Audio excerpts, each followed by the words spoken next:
Assalamualaikum warahmatullahi wabarakatuh. Kami dari kelompok 6, saya Dwi Rofifa Zahabiah dengan rekan-rekan saya Anissa Khairunisa, Gurisa Adelia, Helma Romanda Putri, Putri Pertika Dewi, dan Rizkia Ayunda. Nah, di sini kami akan membahas mengenai perang salib dan imperialisme barat dalam dunia Islam. Nah, di dalam materi ini terdapat 6 subbab pembahasan yang akan kami bahas. Yang pertama, mengenai penyebab terjadinya perang salib. Yang kedua, periodisasi perang salib. Yang ketiga, kebangkitan Eropa. Yang keempat, imperialisme barat terhadap dunia Islam. Yang kelima, gerakan kebangkitan dunia Islam. Yang keenam, kemerdekaan negara-negara Islam dari imperialisme. Nah, langsung saja kita memasuki pembahasannya. Saya Putri Pertika Dewi dengan NPM 222610306 akan menjelaskan poin A tentang sebab terjadinya perang salib. Penyebab langsung terjadinya perang salib adalah permintaan Kaisar Alexius Komnenos pada tahun 1095 kepada Paus Urbanus II. Kaisar dari Bizantium meminta bantuan dari Romawi karena daerah-daerah yang tersebar sampai ke pesisir laut Marmora atau dibinasakan oleh Bani Salju. Adapun yang menjadi faktor utama yang menyebabkan terjadinya perang salib ada 3 hal, yaitu yang pertama agama, yang kedua politik, dan yang ketiga ada sosial ekonomi. Umat Kristen merasa perlakuan para penguasa dinasti Salju sangat berbeda dari para penguasa Islam lainnya yang pernah berkuasa di kawasan itu sebelumnya. Saya Dwi Rofifa Zahabiah akan menjelaskan mengenai periodisasi perang salib. Nah, periodisasi perang salib ini ada 3 periode. Periode pertama disebut dengan masa penaklukan yang terjadi pada tahun 1009 hingga 1144.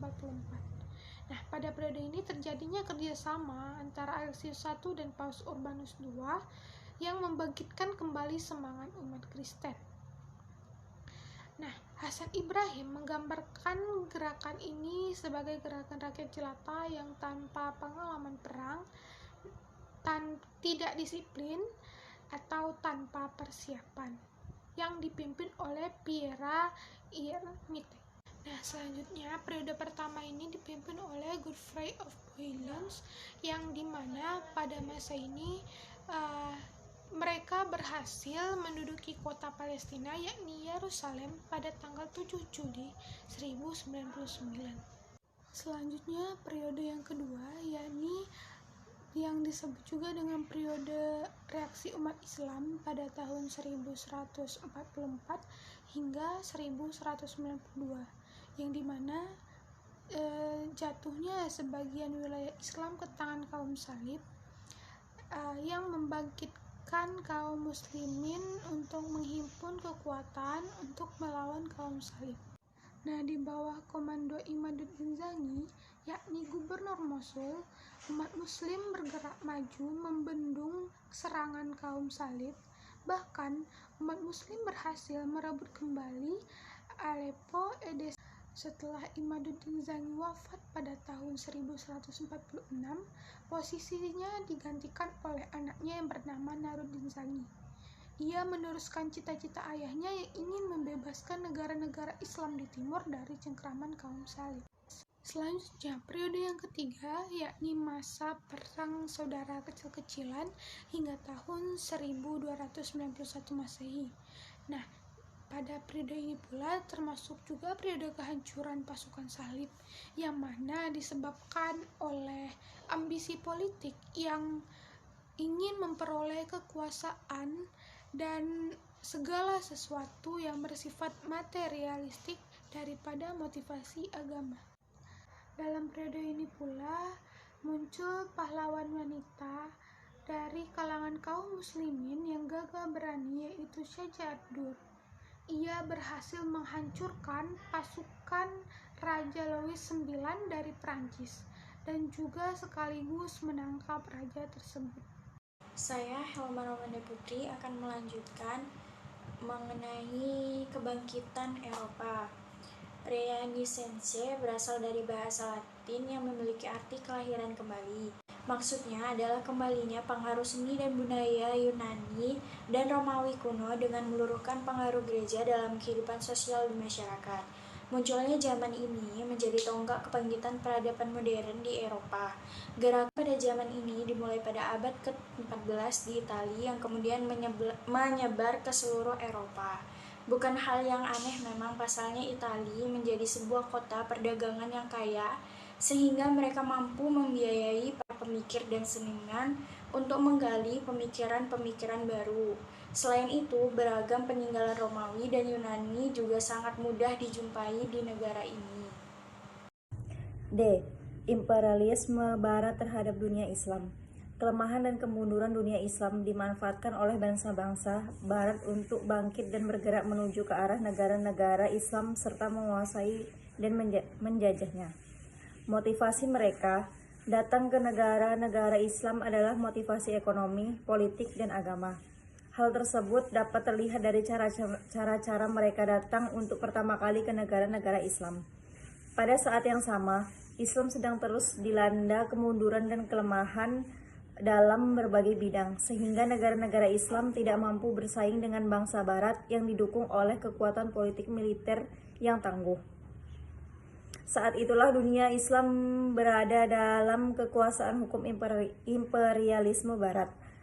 Oleh karena itu, kedua bangsa Barat itu terus gencar melakukan penjajahan terhadap negara-negara Islam dan berusaha menguasainya, sehingga dengan mudah mereka dapat menyebarkan agama Kristen.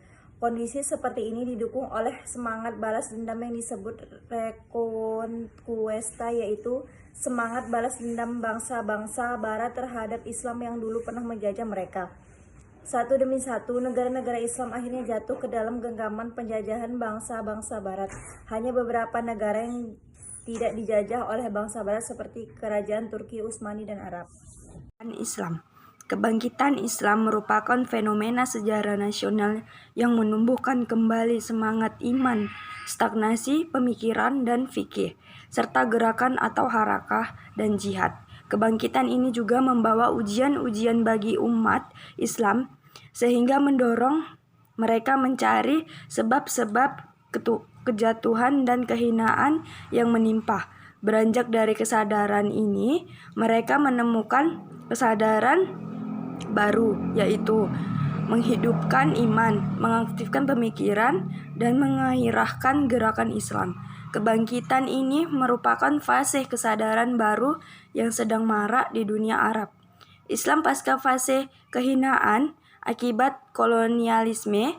Kebangkitan Islam mulai muncul menjelang Perang Dunia II pecah dan semakin kokoh pada era sesudahnya, hingga mencapai momentum perkembangan yang paling spektakuler sejak akhir dasawarsa 1970-an.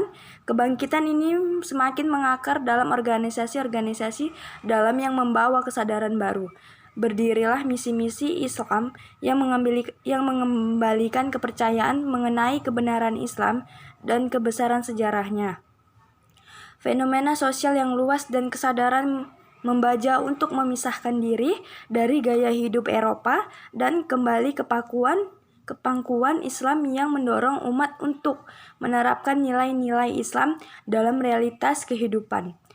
Persoalan kebangkitan tidak terbatas pada gerakan kebangsaan. Sebab disetujui atau tidak, sistem pemerintahan pun ikut memainkan peran tertentu. Dalam konteks kebangkitan, peran tersebut tampak pada perilaku politik, apalagi dalam dunia pers dan pendidikan hukum, serta terutama dalam upaya menerapkan syariat Islam. Dapat ditarik suatu hipotesis bahwa kebangkitan Islam telah menjadi kekuatan sejarah yang sempurna. Kebangkitan Islam menimbulkan berbagai pengaruh bagi dunia Arab.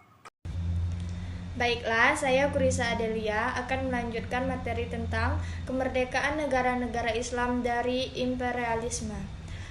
Gagasan nasionalisme yang diikuti dengan berdirinya partai-partai politik merupakan modal utama umat Islam dalam perjuangannya untuk mewujudkan negara merdeka yang bebas dari pengaruh politik Barat. Di samping paskan itu, perjuangan mereka juga didukung oleh seluruh umat Islam di berbagai wilayah setempat yang menjadikan kekuatan yang dahsyat sehingga mereka dapat melepaskan diri dari belenggu imperialisme. Perjuangan mereka biasanya terwujud dalam beberapa bentuk kegiatan, seperti gerakan politik, baik dalam bentuk diplomasi maupun perjuangan bersenjata, dan gerakan pendidikan dan propaganda dalam rangka mempersiapkan masyarakat menyambut dan mengisi kemerdekaan itu. Negara berpenduduk mayoritas Islam yang pertama kali berhasil memproklamasikan kemerdekaannya adalah Indonesia, yaitu pada tanggal 17 Agustus 1945. Indonesia merdeka dari penjajahan Jepang setelah Jepang dikalahkan oleh tentara sekutu, dan bangsa Indonesia harus mempertahankan kemerdekaan yaitu dengan perjuangan bersenjata melawan Belanda yang didukung oleh tentara sekutu yang ingin berusaha menguasai kembali Indonesia sebagai negara jajahannya. Negara Islam kedua merdeka dari penjajahan adalah Pakistan, yaitu pada tanggal 15 Agustus 1947, ketika Inggris menyerahkan kedaulatannya di India kepada dua dewan konstitusi, satu untuk India dan satu untuk Pakistan. Di Timur Tengah, Mesir secara resmi memperoleh kemerdekaan tahun 1922 dari Inggris. Tetapi dalam pemerintahan Raja Farouk, pengaruh Inggris sangat besar. Baru pada masa pemerintahan Jamal Abdul Nasser yang menggulingkan Raja Farouk 23 Juli 1952, Mesir menganggap dirinya benar-benar merdeka.